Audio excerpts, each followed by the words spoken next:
வணக்கம். மீண்டும் இந்த ஆலயம் நிகழ்ச்சிக்கு உங்கள் அனைவரையும் வரவேற்பதில் மிக்க மகிழ்ச்சி. ஆலயங்கள் அருட்கூடங்கள், தமிழர் கட்டிடக்கலையின் சிகரங்கள், தெய்வீக திருத்தலங்களை கண்ணால் காண்பதே பேரின்பம் அடியவர்க்கு. அந்த வகையில் இதோ இந்த ஆலயம் நிகழ்ச்சி உங்களுக்காக.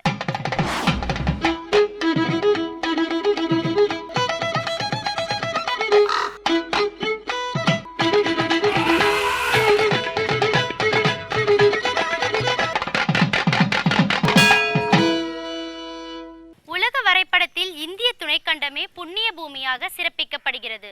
அதிலும் தென்னகமே ஞான பூமியாக கருதப்படுகிறது. இங்கேதான் ஏராளமான கோவில்கள், ஏராளமான ஞானாசிரியர்கள், ஏராளமான தெய்வ திருவிளையாடல்கள். ஒவ்வொரு கோவிலுக்கும் ஒவ்வொரு சிறப்பு. அவற்றை பார்க்கும் வகையில் இன்றைய நிகழ்ச்சியில் என்ன ஆலயம், என்ன சிறப்பு என்று பார்ப்போமா?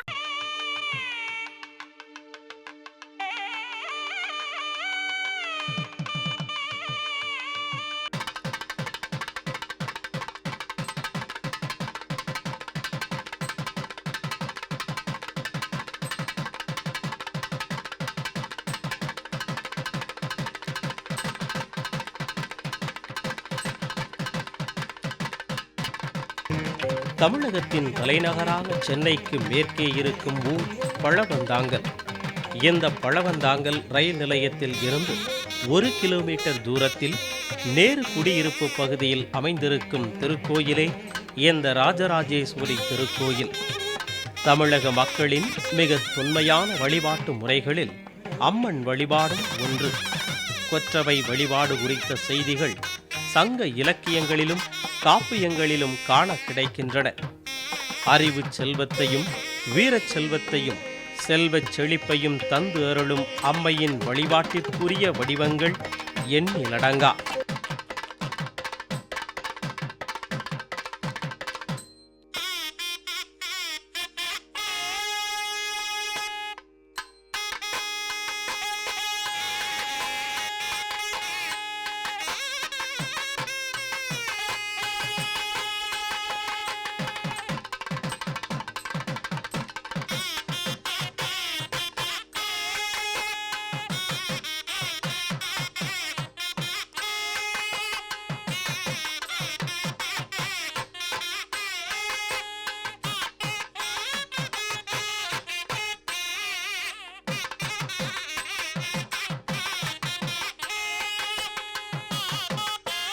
ஒரு காலத்தில் தல யாத்திரை செய்து வந்து கொண்டிருந்த மகாசாமிகள் அடியார்களுடன் பரங்கிமலை நந்தீஸ்வரரை வணங்கிவிட்டு ஒரு அரச மரத்தடியில் ஓய்வுக்காக இருந்தார். வறட்சி காணவே தண்ணீருக்காக குரல் கொடுத்த மகாசாமியின் குரல் அடியவர்கள் காதில் விழவில்லை. என்றாலும் ஒரு அழகிய சிறுமி ஒரு சொம்பில் தண்ணீரை கொடுத்தார். அண்ணாந்து தண்ணீரை பருகியவின் சொம்பை திருப்பித் தர பார்த்தால் சிறுமியை காணவில்லை. கண்மூடி தியானத்தில் அமர்ந்த மகாசாமி தண்ணீர் தர சிறுமியாய் வந்தது பராசக்தியே என்றுணர்ந்து மெய்சிலிர்த்தார்.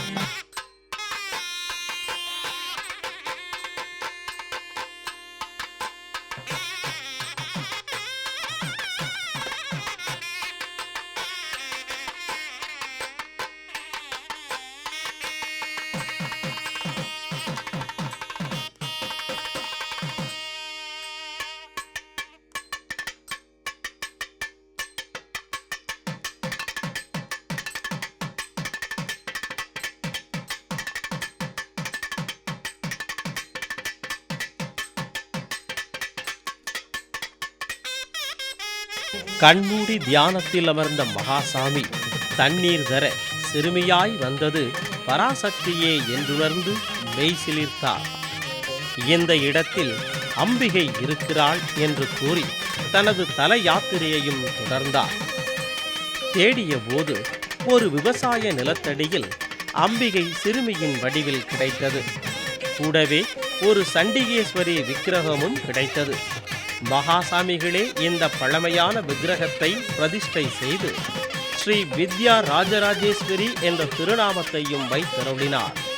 மூலவராக ஸ்ரீ வித்யா ராஜராஜேஸ்வரி ஒரு சிறுமியின் வடிவத்தில் காட்சி கொடுப்பது வேறு எங்கும் காண கிடைக்காத அற்புத காட்சியாகும்.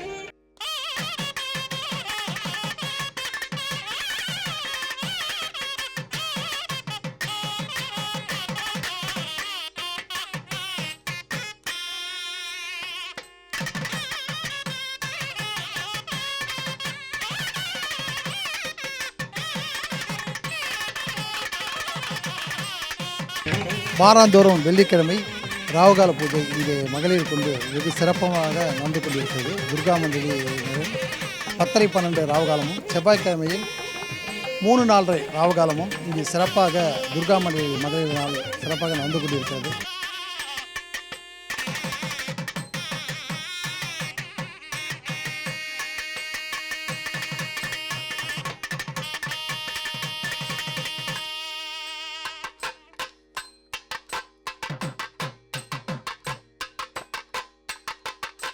இத்திருக்கோவிலை பற்றிய என்னென்ன தகவல்கள் நமக்காக காத்திருக்கிறது என்பதை காணலாம் வாருங்கள்.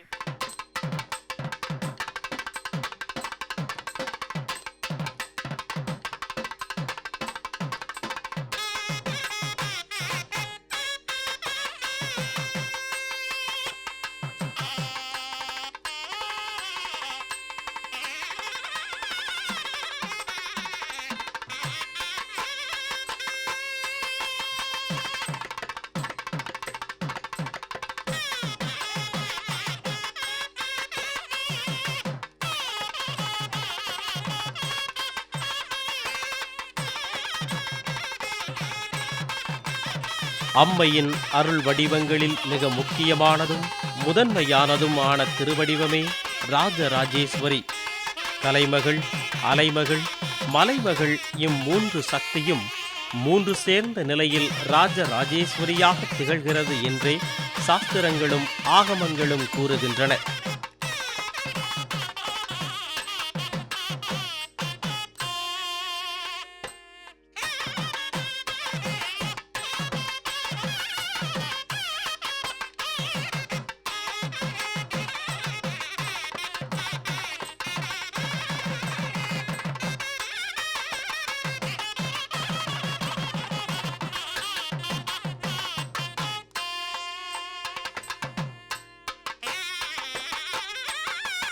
இந்த அம்பாள் ரொம்ப சாநித்தியமான ஒரு மகிமை பொருந்தியவள். இந்த கோவிலினுடைய விசேஷங்கள்னு சொன்னால் ஏராளமாக சொல்லலாம். இங்கே உள்ள அத்தனை தெய்வங்களும் சாநித்தியங்களும் மகிமைகளும் அடைஞ்சது. இங்கே யார் எந்த பக்தர்கள் வேண்டிக்கிறாளோ அதை கண்கண்ட ரீதியாக அந்த அம்பாள் அற்புதமாக நிறைவேற்றி கொடுக்கறது ஒரு பெரிய சிறப்பு. இந்த கோயிலில் சித்திரை மாதம் 1ஆம் தேதியிலேருந்து பங்குனி மாதம் முடிய மாசாந்திர விசேஷங்கள் அத்தனையும் ஒன்றும் விடாமல் முடிஞ்ச வரைக்கும் இங்கே பக்தர்களுடைய உதவியோடு கொண்டு நிர்வாகத்தினுடைய அனுமதியோடு நிர்வாகத்தினுடைய முழு முயற்சியோடு இங்கே எல்லா விசேஷமும் நடக்கிறது. ஆடிப்பூர விசேஷம் மிகச்சிறப்பாக நடைபெறுறது. திருக்கல்யாண உற்சவமும் அதே போல் சிறப்பாக நடக்கும். தை மாதத்தில் இந்த கோவிலினுடைய ஆண்டு விழாப்பட்டது சம்மத்சராபிஷேகம் மிகச்சிறப்பாக நடைபெறுறது. இந்த அம்பாள் பல்லவர் காலத்திலிருந்து ஏற்பட்டதாக ஒரு பரம்பொருளுடைய ஒரு பாமர மக்களுடைய ஒரு செவி வந்த வரலாறு ஒரு கதைகள் உண்டு. ஸ்ரீவித்யா ராஜராஜேஸ்வரி அம்பாளுக்கு திருநாமம். காஞ்சி மகாபெரிவாளனுடைய அனுகிரகத்தால் அவருடைய அருளாலையும் அவருடைய அறிவுரையினாலையும் இந்த அம்பாள் இங்கே உள்ளவாளுக்கு கிடைக்க பெற்று இதை வழிபாடு பண்ணிட்டு இருக்கோம். நாங்கள் எல்லாருமே சேர்ந்து இந்த ஊரில் இருக்கக்கூடிய அத்தனை பேருக்கும் இது ஒரு தெய்வமாக மட்டும் இல்லாமல் அவளுடைய வீட்டில் இருக்கக்கூடிய ஒரு குழந்தையாகவே நினச்சி எல்லாருமே இங்கே இந்த அம்பாளை ரொம்ப ஆராதிக்கிறார். இது ஒரு மிகச்சிறப்பான ஒரு சக்தி வாய்ந்த ஒரு ஸ்தலமாக இது வழங்கியிருக்கு. இங்கே பிரதான கணபதி விஜய கணபதியின் பேர் ரொம்ப சங்கடகர சதுர்த்தியில் ரொம்ப விசேஷமாக அது கொண்டாடப்படுறது. அடுத்ததாக ஐயப்பன் பக்தர்களால் அது உருவாக்கப்பட்டு அந்த ஐயப்பன் பூஜையும் வாரம் சனிக்கிழமையும் வருஷத்தில் ஒரு நாள் மலர் பூஜையும் ரொம்ப சீரம் சிறப்பமாக நடைபெறுறது. அடுத்ததாக வெள்ளிக்கிழமை செவ்வாய்க்கிழமையில் துர்கா மண்டலியினால் துர்கா பூஜை மகளிர் எல்லாரும் சேர்ந்து ரொம்ப சிறப்பாக நடத்தி வச்சுருக்கா. கல்யாணம் ஆகாத வாழ்க்கெல்லாம் 5 வாரம் வெள்ளிக்கிழமை அம்பாளை தரிசனம் பண்ணி நெய்தீபம் போட்டால் கண்டிப்பாக நடக்கிறது. அதுமாரி மகப்பேறு இல்லாத குழந்தை செல்வம் இல்லாத வாழ்க்கை அமாவாசை தோறும் அம்பாளை ஆராதிச்சா கண்டிப்பாக 6வது அமாவாசை அவளுக்கு நிறைவான ஒரு பலன்கள் கிடைக்கிறதாக நம்பப்படுறது.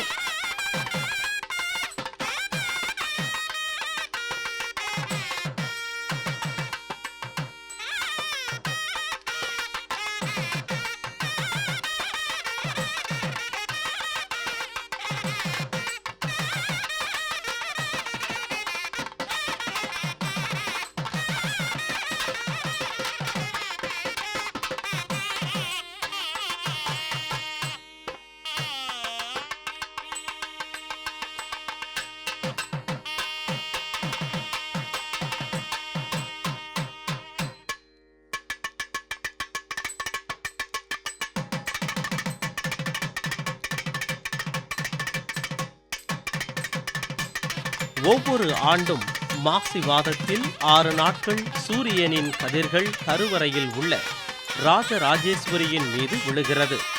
இதன் காரணமாக சூரிய வழிபாடு என்ற நிகழ்ச்சியும் மிகச் சிறப்பாக இத்தலத்தில் கொண்டாடப்பட்டு வருகிறது. வேறெந்த அம்பாள் தலத்திலும் காண கிடைக்காத அற்புதமான காட்சியாகும். மிகுந்த பொருட்செல்வத்தை வழங்கும், கல்வி செல்வத்தையும் தருவாள் என்பது இங்கே வரும் அடியவர்களின் அனுபவமாக இருக்கிறது.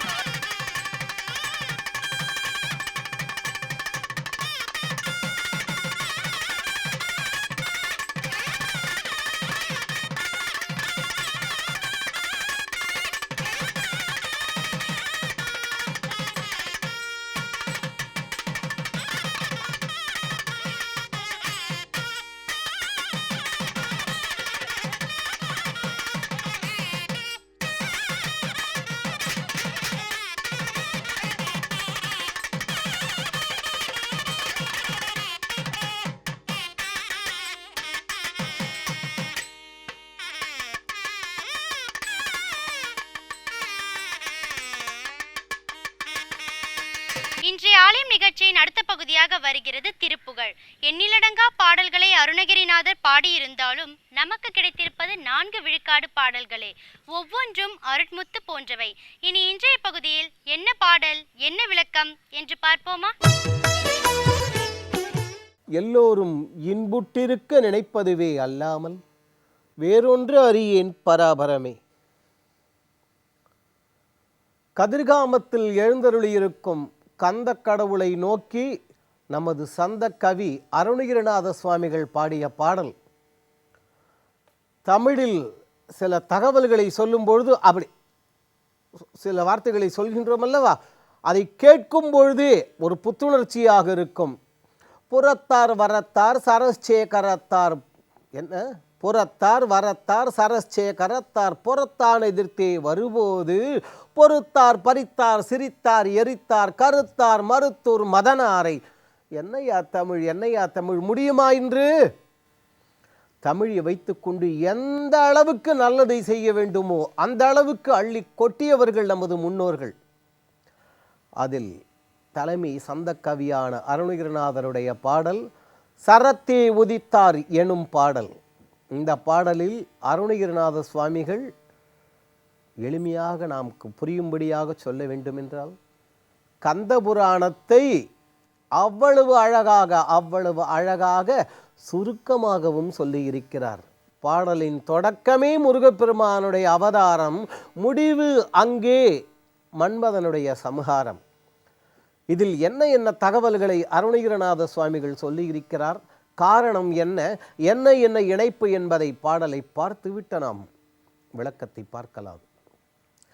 சரத்தே உதித்தாய் உரத்தே குதித்தே சமர்த்தாய் எதிர்த்தே வரு சூரை சரி போன மட்டே விடுத்தாய் எடுத்தாய் தகர்த்தாய் உடல் தான் இரு கூறாய் சிரத்தோடறுத்தோடு ரத்தே குவித்தாய் செகுத்தாய் பலத்தார் விருதாக சிரத்தோடு ரத்தோடறுத்தே குவித்தாய் செகுத்தாய் பலத்தார் விருதாக சிறைச்சேவல் பெற்றாய் வலக்காரமுற்றாய் திருத்தாமரை தாளருள்வாயே புறத்தார் வரத்தார் சரஸ்சேகரத்தார் பொறத்தான் எதிர்த்தே வரும்போது பொறித்தார் பறித்தார் சிரித்தார் எரித்தார் பொறித்தான் உதற்பார் வகிலே பின் கருத்தோல் உரித்தார் விரித்தார் தரித்தார் கருத்தார் மருத்தோர் மதனாரை கரித்தோல் உரித்தார் வெறித்தார் தரித்தார் கருத்தார் மருத்தோர் மதனாரை கரிக்கோலமிட்டார் கணுக்கான முத்தி கதிர்காமமுற்றார் பெருமாளே திருத்தாமரை தாள் அருள்வாயே. முருகப்பெருமானை பற்றி ஒரு வார்த்தையை தகவலை சொல்லி அருணகிரிநாதரை பாடலை முடிக்கிறார். அபூர்வமான வார்த்தைகள், அபூர்வமான தகவல்கள். வழக்கப்படி திருப்புகழ் பாடலுக்கு பாடலின் பிற்பகுதிக்கான விளக்கத்தை பார்த்து விட்டுத்தான் முற்பகுதிக்கு பார்க்க வேண்டும் என்பது ஒரு மரபு. அதை ஒட்டி இப்பொழுது பார்க்க போகின்றோம். அற்புதமான தகவல்கள். ஏன் அருணகிரிநாதர் தகவல்களை சொன்னார் என்பது. புறத்தார் வரத்தார் சரச்சேகரத்தார் பொறத்தான் எதிர்த்தே வரும்போது பொறுத்தார் பறித்தார் சிரித்தார் எரித்தார் கருத்தார் நுதற்பார்வையிலே. என்ன சந்தம் சொல்லும் பொழுதே அப்படி இருக்கும். இன்னைக்கு என்னவோ ஆங்கிலத்தில் ரேப்புன்றாங்களே அந்த மாதிரி இருக்கும். புறத்தார் வரத்தார், அதாவது திரிபுர சம்ஹாரம். இது சிவபுராணம் கந்தபுராணம் விரிவாகவே சொல்லுகின்றன. அதாவது 3 கோட்டைகள், தங்கக்கோட்டை, வெள்ளிக்கோட்டை, இரும்பு கோட்டை. தயவு செய்து கதையை மட்டும் மனதில் பதிய வைத்துக் கொள்ளுங்கள். தங்கம், வெள்ளி, இரும்பு 3 கோட்டைகள். அந்த 3லும் அவர்கள் நினைத்த நேரத்தில் அந்த கோட்டைகள் எழும்ப வேண்டும், நினைத்த நேரத்தில் கீழே இறங்க வேண்டும். எவ்வளவு பேர் அது அடியில் அகப்பட்டு கொண்டு அழிந்து போவார்கள். அப்ப இந்த வரத்தை பெற்ற அவர்களுக்கு என்ன முடிவு? அப்பொழுதுதான் வரத்தார் அவர்கள் என்ன வரம் பெற்றார்களாம்? நாங்கள் மூவரும் இணைந்து இருக்கும்போதுதான் அழிய வேண்டுமாம். கதையை மட்டும் மனதில் பதிய வைத்துக் கொள்ளுங்கள். யாராலும் அவர்களை அழிக்க முடியவில்லை. அப்பொழுது புறத்தார் 3 புறங்களை கொண்டவர், வரத்தார் வரங்களை பெற்றவர்கள்.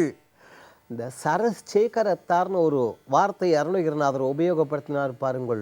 அம்புகளை சேகரித்து வைத்து கொண்டு புறத்தான் எதிர்த்தே வரும்போது சிவபெருமானுடனேயே அங்கு அவர்கள் போருக்கு வருகிறார்களாம். அங்கே போர்க்களத்தில் நுழைந்தாகிவிட்டது. சிவபெருமான் என்ன செய்தார்? அவர்களை சம்ஹாரம் செய்தார். நமக்கு தெரியும். பொறுத்தார், தேரில் ஏறி அமர்ந்தார், பொருந்தி கொண்டார். பறித்தார், ஆயுதங்கள் எல்லாம் தயாராக இருக்கின்றன. இவ்வளவு ஆயுதங்கள் இருந்தும் ஆயுதங்கள் மூலமாக அவர்களை அழிக்கவில்லை. சிரித்தார், எரித்தார், பொறித்தார் நுதற்பார்வையிலே. என்ன வாக்கு? அவர்களை, அதாவது ஏதானும் இப்படி எரியும் பொழுது அப்படியே பொறி பறக்கிற மாதிரி இருக்கு, தெரிகின்றதா? அந்த அளவுக்கு அவர்களை இல்லாமல் செய்தாராம். சிரித்தே எரி கொளுத்தும் கதிர்வேலா என்று இன்னொரு திருப்புகழில் அருணகிரிநாதர் சொல்வார். அந்த திரிபுர சம்ஹாரம் 3 கோட்டைகளை அழித்தார் சிவபெருமான். கதை முடிந்தது. அவர்கள் பெற்ற வரங்களை பார்த்தோம். இது எதை சொல்ல வருகின்றது? 3 கோட்டைகள் என்ன? இதோட கதையை நாம திரிபுர சம்ஹாரம் செஞ்சார் சிவபெருமான், ஆஹா, இதோட நிறுத்தியாச்சு கதையை. இதை மட்டும் தான் என்றால் இவர்களை விட மூடர்கள் முட்டாள்கள் உலகத்திலேயே இல்லை. அடியேன் சொல்லவில்லை ஐயா இதை. திருமூலர் திருமந்திரத்தில் 3000 பாடலில் ஒரு பாடல். இப்படிப்பட்ட தகவல்கள் கதை வடிவமாக எதற்கு கொடுத்தார்கள் என்று தமிழில் அவர் சொல்கின்றார். அதாவது அப்பணி செஞ்சடை ஆதி புராதனன் முப்புறம் செற்றனன் திரிபுர சம்ஹாரம் செய்தார் என்று அத்துடன் நிறுத்திவிட்டால் அவர்கள் மூடர்கள். திரிபுரம் செற்றனன் என்பவர்கள் மூடர்கள். அப்புறம் தெரிகின்றதா? பின்ன என்னது அப்புறம்? எய்தமை யார் அறிவாரே? முப்புறம் என்பது என்ன? வேறு எதுவும் அல்ல. முப்புறம் என்பது மும்மல காரியம். ஆணவமலம், கண்மாமலம், மாயாமலம் என்று சொல்கின்றோம் அல்லவா? ஆணவம், கர்மம், அதாவது நமது அறியாமையினால் நம்ம செய்யக்கூடிய செயல்கள். யார் தெரியுமா நான்? அது. அடுத்தது அறியாமை, நல்லதை கெட்டவைகளாக, கெட்டதை நல்லவைகளாக புரிந்து கொள்வது. இந்த 3ஐயும் அவர் அழித்தாரே தவிர அதில் இருந்தவர்களை அழிக்கவில்லை. அவர்களுக்கு தன்னுடன் சேர்த்து கொண்டு நற்கதி அளித்தாராம். இதைத்தான் பாடலின் பிற்பகுதியில் முதலிலேயே சொல்கின்றார். ஆணவத்தின் காரணமாக, நம் செயல்பாட்டின் காரணமாக, அறியாமை காரணமாக விளையக்கூடிய தவறுகளை நீக்கி அவர் நமக்கு அருள் செய்கின்றார் என்பது. இதைத்தான் புறத்தார் வரத்தார் சரச்சேகரத்தார் புறத்தான எதிர்த்தே வரும்போது பொறித்தார் பறித்தார் சிரித்தார் எதிரித்தார் பொறித்தார் நுதற்பார்வையிலே என்றார். இந்த தகவலை இங்கு சொல்லி இதனுடைய தொடர்ச்சியாக அருணகிரிநாத சுவாமிகள் என்ன தகவலை சொல்ல வருகின்றார் என்பதை அடுத்த நிகழ்ச்சியில் பார்ப்போம். அந்த ஆறுமுக வள்ளல் நம் எல்லோருடைய உள்ளங்களிலும் இல்லங்களிலும் எழுந்தருளியிருந்து எல்லா விதமான மங்களங்களையும் அருள வேண்டுவோம். அவன் அருளுவான். என்ன நேயர்களே, இன்றைய நிகழ்ச்சியில் இடம்பெற்ற கருத்துக்களும் காட்சிகளும் உங்களை நல்வழிப்படுத்தும் விதமாக அமைந்திருக்கும் என்று நம்புகிறோம். இந்நிகழ்ச்சி குறித்த உங்கள் கருத்துக்களை எங்களுக்கு தெரியப்படுத்துங்கள். மீண்டும் வேறொரு ஆலயம் நிகழ்ச்சியில் உங்களை சந்திக்கும் வரை உங்களிடமிருந்து விடை பெறுவது சரண்யா. நன்றி, வணக்கம்.